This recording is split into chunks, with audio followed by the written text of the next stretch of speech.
ආදරේ ඇත්තටම අන්තයිද? අපි බලමු. channel එක වැදගත් නම් subscribe කරන්න, like එකක් දාන ගමන් ලස්සන comment එකක් ලියාගෙන යන්න. ඒ වගේම යාළුවන් අතර share කරන්න. හරි ආදරෙන් හිටිය පෙම්වතුන් යුවලක් හිටියා. හරිම ආදරණීයයි. ඒ අය දන්නවද? ඒ ගැහණු ළමයාට ඇත්තටම ඇස් දෙක පේන්නේ නැහැ. ඒත් ඒ පිරිමි ළමයා ඇයට ආදරය කළා. හරිම ආදරණීය විදිහට කාලය ගත කරනවා. දන්නවද මේ පිරිමි ළමයා ඇයව විවාහ කර ගැනීමට කැමති වෙනවා. මේ ගැහණු ළමයාගේ වාසනාවට විවාහයට පෙර ඇස් දෙකක් ඇයට පරිත්‍යාගයකින් ලැබෙනවා. කවදාවත් ජීවිතේ තමන්ව දැකලා නොතිබුණු ඇය පළවෙනි වතාවට තමන්ව දකිනවා.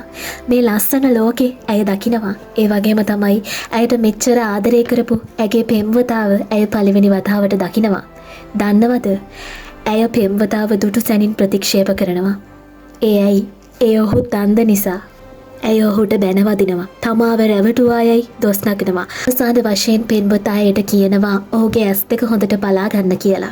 මහා ලොකු වේදනාවක් එක්ක ඔහු වෙන් වෙලා නිහඬව යන්න යනවා. ආදරය කියලා කියන්නේ හරි පරිත්‍යාගශීලී ආදරණීය හැඟීමක්. ඒ හැඟීමට පොරු කරන මිනිස්සු හරි ඉක්මනින් විඳවනවා. ශරීරයට නෙමෙයි, ඔයා ආදරය කරන මිනිස්යාගේ ඇතුළාන්තයේ ඉන්න මනුස්සකමට ආදරය කරන්න. රූපය සල්ලි මිල මුදල් අද තියේවි, නමුත් හෙට නැති වේවි. අවංක ආදරයක් ඔබට ලබන්නට නම් ඔබ අවංකව ආදරය කරන්න. ආදරයේදී අන්ධ වෙන්නේ නැතිව ආදරයේ සැබෑ අරුත වටහාගෙන ආදරය කරන්න.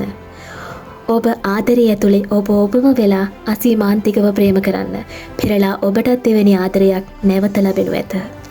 ආදරණීය ඔබට ජය වේවා.